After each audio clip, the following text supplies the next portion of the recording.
And I wrote down, oh god, I don't want to say it. And I'm thinking I'm gonna skip over the part where humans start to drink their own pee because of this. Humans, man.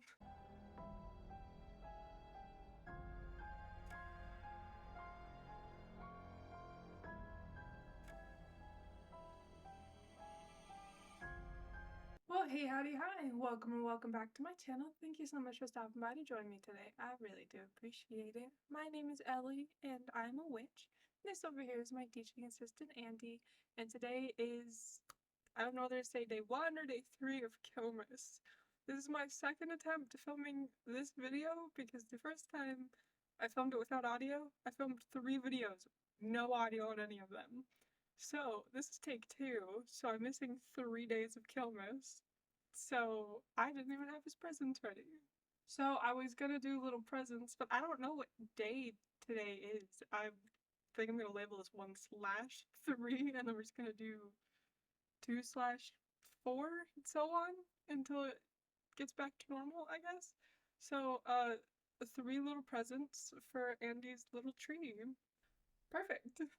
So today's video is gonna be a long one. It took me a long time to film originally, so I'm really excited to go back to that. But we're gonna be talking about the creatures of Christmas, and I have 13 from around the world that I'm gonna be telling you about. And this was a lot of fun to research just because I am American. And we have Santa Claus, and I think that's it. We're kind of boring here. So it was really interesting to kind of see what the rest of the world has, especially when it comes to like the older legends that have persisted to this day. Super fun to talk about, super fun to research. So I'm gonna stop rambling. Like I said, long video. I apologize for that, but let's jump into it. So the first creature I have for you today, I'm going to be talking about reindeer, and while unfortunately the ones that we know of don't fly, for the sake of Christmas and for the sake of this video, I am going to talk about the origins of the flying reindeer. So like most of history, especially whenever it's older history, we have a lot of theories about where these may have came from. However, we don't definitively know. There's not one story we can point to and be like, yep, that's the one these came from. So there is a story or theory that attributes the flying reindeer idea to Thor, who is the Norse god of thunder, sky, and agriculture. And that is because in Norse mythology, Thor has a golden chariot that is pulled by flying goats. So it wouldn't be too big a stretch to say maybe we changed out the goats for something a little bit more wintry. However, most of what we see for the flying reindeer ideologies is actually from anonymous poems or literature. So the first piece of literature that we can point at was a booklet published in New York in 1821, and this is the first written example we have of Santa Claus and his reindeer companions, and this book was titled A New Year's Present.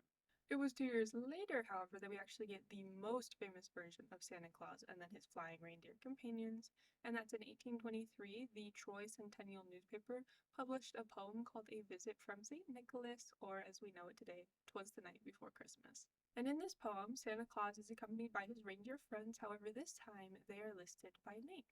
And this version, this original version, is actually a little bit different than what we're used to today. So, quote, more rapid than eagles, his coursers they came, and he whistled and shouted and called them by name. Now Dasher, now Dancer, now Prancer and Vixen, on Comet, on Cupid, on Dunder and Blixen. To the top of the porch, to the top of the wall, now dash away, dash away, dash away all. Obviously, the notable change being the last 2 reindeers' names. They were originally called Dunder and Blixen, and that was changed to Donner and Blitzen. And of course, I can't leave out Robert L. May, who in 1939 was working for a department store called Montgomery Ward, and the company had asked him to create a booklet or a coloring book that was kind of a promotion, and it was something related to Christmas, just something the company could give out to kids to kind of entice their parents to come back. And it was thanks to this coloring book in specific that Rudolph the Red-Nosed Reindeer became one of Santa Claus's flying reindeer companions. It was then 9 years later, in 1948, that Robert's brother-in-law, Johnny Marks, actually crafted the song Rudolph the Red-Nosed Reindeer, and this solidified Rudolph's place as the pack leader. So those are probably the most normal explanations I can give you of flying reindeer, but I don't want to do normal, so let's talk about mushrooms. So to do that, we have to travel back to the original habitation of Lapland. And this is a place that reindeer do actually live and have lived for a very long time. And this was us living alongside them. So, with a lot of animals that we had to live alongside and when we inhabited new places, we have to figure out what is safe to eat, what is, not safe to eat, where are we going to find food, where are we going to find good drinking water, and with that, we watch other animals. And one of these animals that we watched was reindeer. It was through watching the reindeer and their interactions with the environment that we kind of found these mushrooms that these reindeer just loved. They were almost obsessed with them. We ended up being able to herd them and keep them contained in areas just by kind of using the mushrooms instead of a carrot on a stick. And obviously, humans are curious. We want to know what it is. Why do they think it's safe to eat? Why do they like it so much? So we ended up trying it and very quickly learned that they have hallucinogenic properties. So these mushrooms are a lot more dangerous than the shrooms that we are aware of today, and that's because they have this toxin called muscarine in them. So while shrooms today are still dangerous, they just have a different risk associated with them, and the risk is not as high as the mushrooms that these reindeer were taking and subsequently the humans started using. So this mushroom in particular is called Amanita muscaria, and they are hallucinogenic. However, there is a line that should not be crossed when ingesting them. So when you first take it, you get that very warm, fuzzy feeling. You start to hallucinate, you kind of see things. However, if you take too many, then the world just kind of deadens. It's as if you have died. You're still alive, but you don't hear, you don't see, and there is a chance that you can actually die from it. So it wasn't a common practice to indulge really in these mushrooms because they were very rare. So when you found them, you would save them for celebrations like Christmas. There's also a part of this where humans end up drinking their own pee to, re-ingest the hallucinogenic properties. Not important to the Christmas theme, but I felt you should know it. Humans, man. But so with these Christmas celebrations, obviously we kind of associated this mushroom with that kind of time or those big celebrations. So not only were these mushrooms very popular with the general population, they were very popular with shamans because they were seen as more magic men. And when they would take them, they would hallucinate. And to the shaman, it felt like it was a vision. And through that, they could see more and they could see into the universe. And they were not selfish with that. They not only wanted to share these visions, but they wanted to share the mushroom. And so they would collect as many as possible and then keep them in a little pouch. And they would give those out to people in their community. And so, with this sharing of the mushrooms, some people would kind of associate the reindeer with these visions, and then some people would say maybe they were flying reindeer. But taking it a step further, the shaman, as kind of a sign of respect to the power of these mushrooms, they would adorn themselves in the colors of the mushrooms, and so they would dye their furs to match the colors. And the mushroom is red and white. So a jolly man handing out presents dressed in red and white with flying reindeer sounds a lot like Santa Claus to me. The second creature of Christmas that I'll be talking about is, of course, Krampus. And he is commonly described as half goat, half demon, which is very interesting because a lot of demons are already described as being half goat or goat like. But Krampus is obviously not the friendly person that Santa Claus is. So they do have their similarities. While both Santa Claus and Krampus have their lists of children, Krampus is only interested in the naughty ones. Krampus is described as having dark hair, big horns, fangs, and a long tongue. And he is adorned with bells, a chain, and he carries a bundle of birch sticks that he uses to hit naughty children. He doesn't just stop at hitting children, though. So once he has beaten a child to his liking, he will actually put them in his sack and take them down to the underworld to continue doing whatever he needs to them. So Krampus, as we know him by name, is common in Germany and Austria and is kind of the anti-St. Nicholas. Krampus's name actually comes from the German word Krampen, which means claw. And he's also in some cases said to be the son of the Norse god Hel, who is god of the underworld. So Krampus is actually not tied to Christmas Day, he is tied to St. Nicholas Day, which is December 6th in Germany. And on December 5th, the night before, children will put out a boot for St. Nicholas. Sometimes it's filled with stuff for St. Nicholas, but St. Nicholas will come and he will put in treats, toys, whatever into the boot for the children.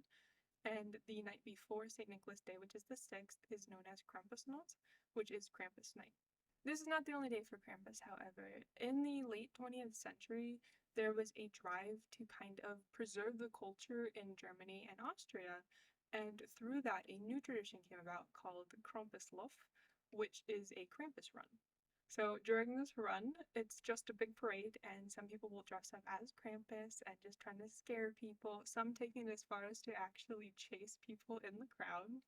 And I'm sure that most of you have heard about Krampus, even though it is more German, Austrian, and that is because it became very popular to kind of tell around the world, just to have this idea of this creature that, punishes naughty children instead of, just oh, if you're good, you'll get rewarded. There has to be something like, oh, well, if you're bad, you're going to be punished.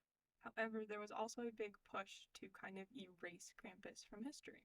And it was actually in the 12th century that we start to see the erasure begin for Krampus. Notably, again in 1934, the Austrian Christians tried to erase Krampus from history, and then they tried to stop any future retellings of his kind of folklore. Obviously, none of that worked. We still know about Krampus today. However, it is kind of surprising that we don't have more people today trying to stop the stories, because Krampus actually dates back to pagan rituals, as does Christmas, but we're going to talk about that later. But in the pre-Germanic regions, there was the transition into Christian festivities, and St. Nicholas was along for that ride, kind of transitioned as well, but for Krampus to stay is kind of surprising. So the next creature of Christmas is Frau Perchta, and she was not always seen as kind of the evil witch that most people would recognize her as today. So her name actually means Shining One, and it's thought that she was originally considered a goddess in pagan communities. So like many other old gods and goddesses, there was a feast held for her on January 5th or 6th, which is the time of the Epiphany, and the point of these feasts were for everybody to indulge and eat and celebrate in order to ensure an abundance in the coming year for their harvest. And like many old gods and goddesses, her story was demonized, so she was turned into something like Krampus. And there are many versions of her story, what she stands for, what she's done. One of those stories that say that she was originally the person that led the souls of the damned and unbaptized children down to hell. That is the Christian idea, however. That is what Christianity has turned her into. And like many old gods and goddesses, they were either made into saints or demonized, and unfortunately, she got the latter treatment. The truth is that she was well known for loving and being loved by children, and she was the one who would lead children's souls into the afterlife. And she was known for punishing naughty children, however, she was also known for being very generous in gift giving to pure hearted children. And a lot of people say that the Brothers Grimm also have a story that has a Frau Perchta character. So in this story, a mother is grieving the loss of her child, and one day while she is crying, she sees off in the distance a woman and a procession of small children. And one of those was her son, who came up to her holding a bucket of her tears, and he said, "Please don't cry. I'm gonna be fine. We're gonna go someplace where we're gonna all be happy." Obviously, the person leading that procession of children was considered to be Frau Perchta. Now, as I said earlier, she is more related to the Epiphany rather than Christmas. However, with the Christianization of her, we see her more related to Christmas at this point. So the idea that we see of Frau Perchta today is that she is a judgy old woman, and she will judge the cleanliness of your house. So you have to make sure you have a clean home, and of course you need to leave out a bowl of gruel for her. And if you have a dirty home and you don't leave out her gruel and you don't join in the feast at the Epiphany, then she will cut open your stomach and fill it with rocks and straw.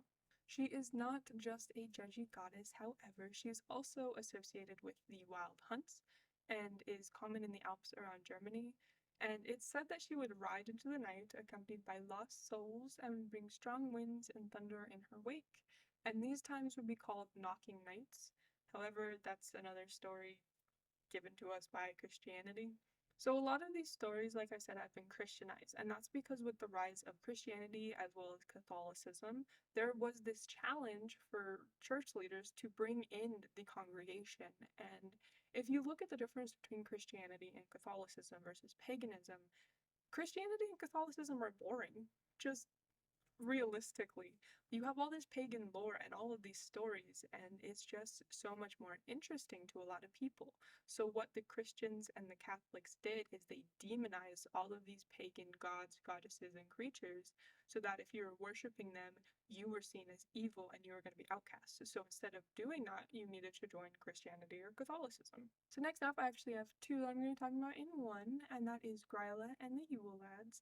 Now, the Yule lads are kind of like Santa Claus in Iceland, and the image that you probably just thought of is not right. They're not the gentle, kind of sweet characters that we kind of more see today. They were originally really messed up. So I'm actually going to start with Gryla. So she is the mother of the 13 Yule lads, and she is first mentioned in the 13th century, being compared to an ogre. She was said to be ugly and huge, and many tales would say that she was a parasite or more of a beggar. And she would go around a village asking parents to hand over their naughty children. And you can either dissuade her by giving her food or by physically chasing her off. However, if your parents were rather mean and they actually handed you over to Gryla, she would take you back to her cave, cook you up in a stew, and eat you. So originally she was not related to Christmas, it was just more a tale that parents would tell their children to get them to behave. However, in the 17th century, we actually see that legend kind of be changed to be specifically the Christmas season, where Gryla would go down and she would hunt naughty children. And it also kind of became a you're naughty or considered naughty in Gryla's book if you didn't receive new clothes for Christmas. And it may seem like a weird thing to punish somebody for, especially a child, for not receiving clothing on Christmas, but this was more just an incentive for knitters and weavers to finish making the clothes before Christmas actually came so that people could be warm. So there are some versions of this legend where Gryla is said to have been married 3 times, have dozens of children. However, the most important is her last husband and her 13 Yule lad children. So instead of one Santa Claus or one Saint Nicholas, Iceland has 13 Santas or Santa-like characters. And in Iceland, the Christmas celebration actually begins on December 12th. And the Yule lads were not originally depicted as these jolly fat men with toothy grins and red cheeks, like I said. They were originally just as scary as Gryla. So the principle of what they stood for and what they currently stand for is the same, and they each come a different day, and they stay for 13 days, and then they each depart in the order that they came. So let's just go over who they are, what they stand for, because their personalities do reflect in their names, and I'm 100% going to say some of this wrong, but I'm going to try my best. So up first is Sheepcoat Claude, and he is the first to arrive on December 12th, and he is known to harass sheep. From what I could find, he will drink the sheep's milk instead of letting the lamb have it. However, he is impaired because he has peg legs, and he leaves December 25th. Arriving on December 13th is the second son, Gully Gawk, who is known for hiding in gullies and sneaking into cowsheds to also drink their milk, and he departs on December 26th. Stubby then arrives on December 14th, and he is known for being abnormally short and for stealing pans to eat any crust that's left on them. He returns home on December 27th. Next is Spoon Licker, and he is known for stealing spoons and licking the leftovers, as well as being extremely malnourished. He arrives December 15th and leaves December 28th. Pot Scraper is known for stealing leftovers from pots, arriving December 16th and leaving December 29th. Arriving December 17th is Bull Licker. Now he hides under beds until someone puts down their skewer, which he then steals, and then he leaves on December 30th. Then you have Door Slammer, who just likes to slam doors at night to wake people up. He arrives December 18th and leaves on December 31st. Skyr Gobbler is next, and he arrives December 19th and is known for having an affinity for skyr. He leaves on January 1st. Sausage Swiper will hide in the rafters and he steals sausages as they're being smoked. He arrives December 20th and leaves on January 2nd. Up next is Window Peeper, who arrives December 21st and he looks through windows to find things to steal. He leaves January 3rd. Doorway Sniffer is known for his very large nose that he uses to sniff out leaf bread. He arrives December 22nd and leaves on January 4th. Meat Hook arrives on December 23rd and he uses a hook to steal meat, and he leaves on January 5th. And lastly, arriving on December 24th is Candle Stealer, who follows children to steal their candles, this being because candles were originally made out of tallow, which meant that they were edible, and he leaves on the 6th of January. Now, the Yule Lads don't just run around causing mayhem, they do actually leave candy in the shoes of children who have left their shoes on the windowsill. Unless you're naughty, in which case you're gonna get a potato in your shoe. So, like Santa Claus in America, these creatures are left a little treat, except for instead of milk and cookies, they are left leaf bread. And of course, I have to do the honorable mention of the Yule Cat. Now, this is the pet of Gryla, and it is a giant cat who lives in the mountains, and it will eat people who don't receive clothes as gifts. Next up, we have Belsnickel, and he was originally a German figure. However, we now see him more commonly in the Pennsylvania Dutch celebrations and traditions. So Belsnickel comes from the southern part of Germany, however he is also known as Kris Kringle, Belznickel, Pelsnickel, and the Christmas Woman, the last one being because he would dress up in more feminine clothing. The name Belsnickel actually comes from two German words, one being Bels for fur, and then Nickel for St. Nicholas. His appearance is not described like a Santa Claus character. He's actually described as being more ragged. He has a coal-smeared face, wears dirty, torn clothing, fur cloaks, hats, and he sometimes even has antlers, and he carries a switch.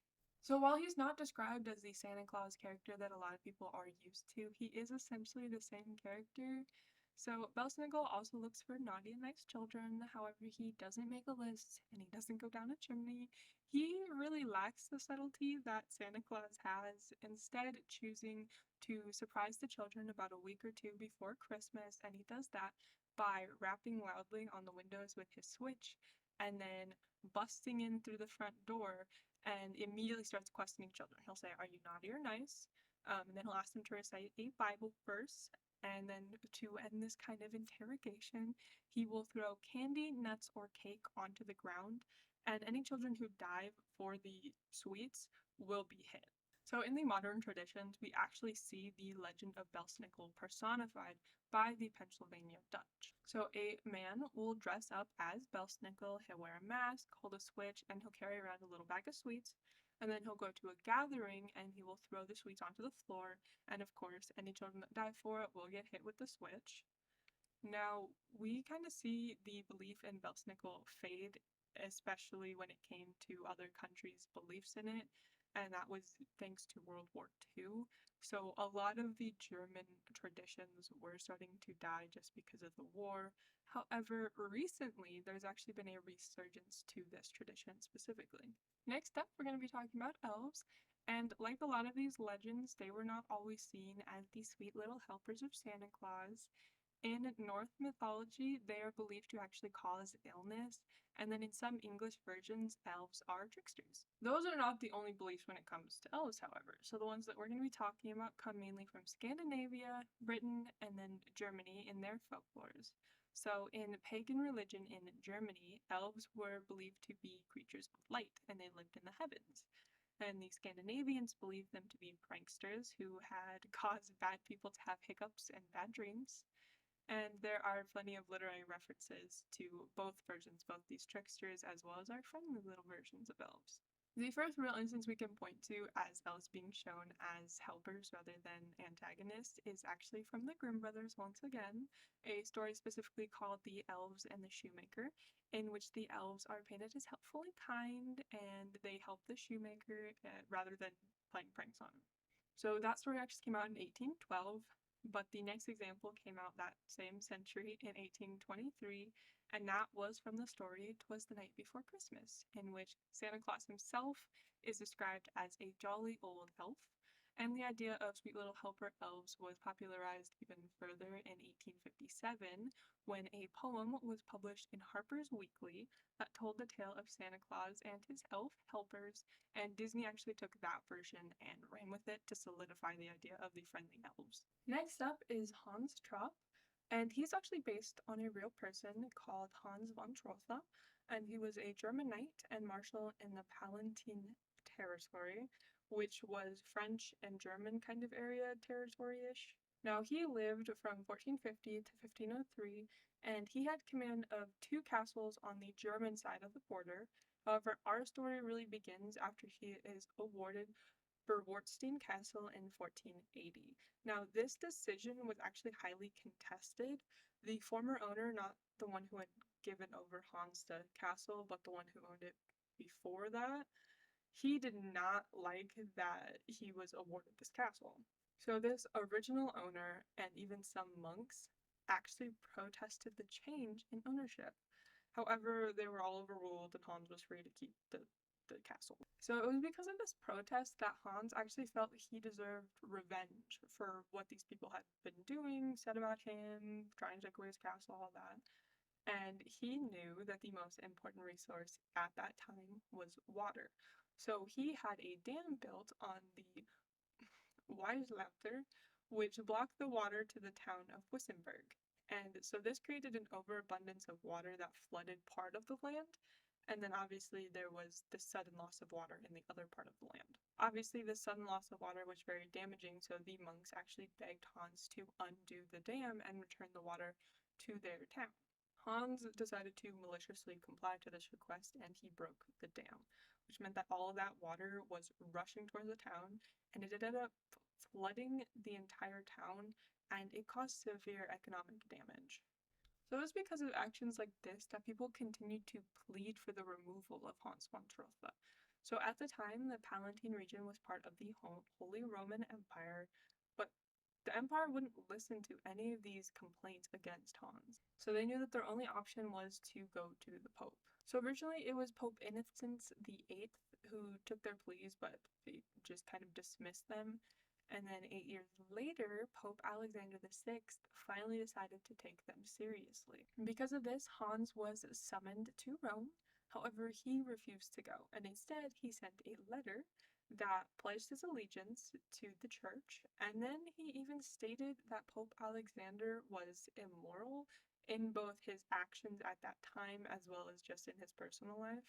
Due to this letter, Hans von Trotha was officially excommunicated, and he died in 1503 at his castle in Berwartstein, and it was at this point that all that was left of him was this legend. And it became more terrifying with each retelling. He was considered an evil brute, bloodthirsty, someone who partook in debauchery, power-hungry, and a violent man. It was said that he got his kicks by stealing from travelers and peasants. Some people even accused him of having made a pact with the devil. Because of this, he became a boogeyman. There's even a story that says that he ate a shepherd boy one time and it turned him into a flesh-craving demon. It was said that because he had eaten this boy, that was a sin, God turned him into a scarecrow. And over time, even his name began to change. It was eventually shortened to Hans Trapp, and he is said to actually be the twin of Pierre Fouettard. Although Hans Trapp has his own defining features, he stands 2 meters tall, or 6 foot 5 inches thereabouts. He wears a large black coat and wears black boots, which make a lot of noise when he walks. And he has a white beard, pointed hat, and carries a switch to hit children. It is said that he appears while riding a horse and only speaks German, specifically the Wissenberg dialect. Next up is Pierre Fouettard, and there are actually several different legends associated with him, but we'll go through each of them. So let's start with the year was 1252, and an innkeeper, or in some versions a butcher, kidnaps 3 boys, and they come from wealthy families, and these 3 were on their way to enroll in a religious boarding school. Now, Pierre and his wife killed these children in order to rob them. A more gruesome version says that the children were drugged, and the couple slit their throats, cut them into pieces, and then cooked them in a stew. In the end, St. Nicholas found the boys' bodies, resurrected them, and Pierre actually repented to St. Nicholas, and as punishment, he became St. Nicholas's assistant. The other popular legend is set actually several centuries later in 1552 at the Siege of Metz in France.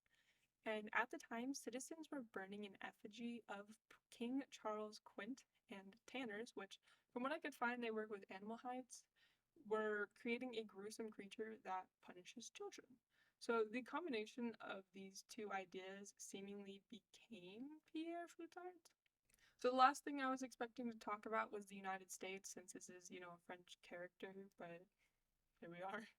So in the 1930s, when the Legends of Pierre came to the US, he ended up being called Father Flog or Spanky, and he was not associated with Christmas. However, it was described as being the same character as Pierre. In Father Flog's case, he isn't related to Christmas, but goes around punishing children for just committing general crimes. Overall, Pierre is always described as having ratty long hair, a beard with knots. He dresses in dark robes and carries a stick, whip, or a handful of switches. In some drawings, he is literally depicted as anti-Santa Claus. He's wearing the black furs rather than the reds, and it is unfortunate that more recently Europeans have co-opted this version of Pierre Fouettard and are using him as an excuse to participate in blackface and to promote racist ideologies. So staying in France, the next creature that we're going to be talking about is the Lutins. And there's not that much information on these creatures, so I felt they kind of deserved at least an honorable mention. You can find variations of these creatures in every country, however, they may just be called something different. They are related to elves, brownies, pixies, the list goes on. These beings can be both good and naughty. They like playing pranks, and they are known to assist Pierre Noël as the elves assist Santa Claus. And it's actually possible that you own a lutin. They are said to be able to take the shape of animals, and in some cases you may have adopted a lutin instead of a cat or a dog. So original legends say that these creatures have come from Lapland. However, most of this type of history, we may never know the true origins of them. However, these creatures are said to be human-like, just very, very small. They wear neutral colored clothing, a red hat with feathers, and if you don't want them in your home, you can actually lay out lines of salt by your doors and windows in order to keep them out. It's the same method you use to keep out demons. So the last honorable mention I have is the Stragelle, and these are essentially groupies, specifically for Frau Perste. So in the Christianized version of Perste, she travels around with a group of demons, and those demons are called the Stragelle. And in order to appease these creatures specifically, you need to leave out leftovers during the 12 days of Christmas, and the demons will eat the food, leave you alone. And if you don't, then the Stragelle will rob you and tear your children into pieces. And though those legends are terrifying enough, these demons actually really look the part. They're described as being exceptionally large, they're very hairy, they have horns and fangs, and they are just sidekicks, so that's about all the information that we have on them.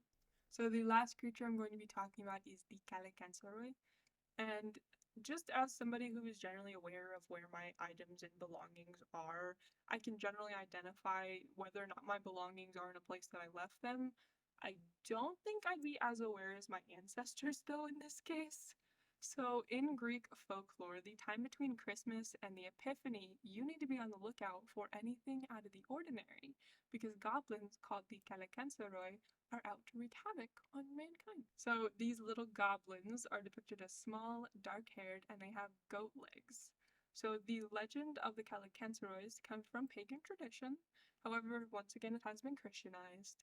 The goblins represent the darkness and Jesus the light, which means that in order to keep these creatures away, you need to have a light on at all times.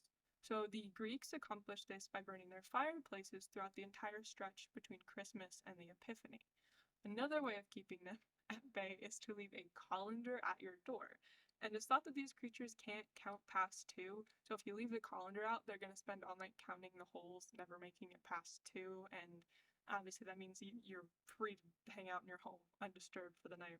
The other way to do it is looking at the people of Cyprus, who have a more traditional way of keeping these creatures outside and appeased, and that's actually by throwing cakes and sausages onto the roof to kind of keep them full and happy and until they return to their dens on January 6th.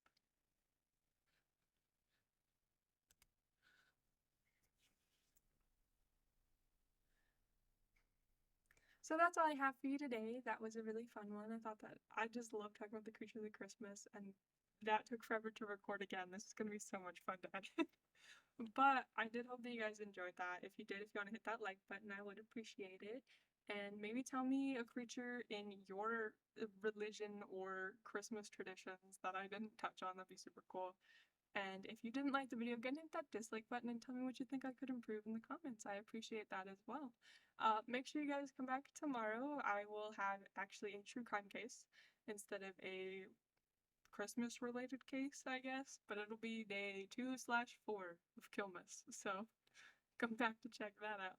But with all that being said, I hope you guys have a great rest of your day, and I'll see you tomorrow. Bye.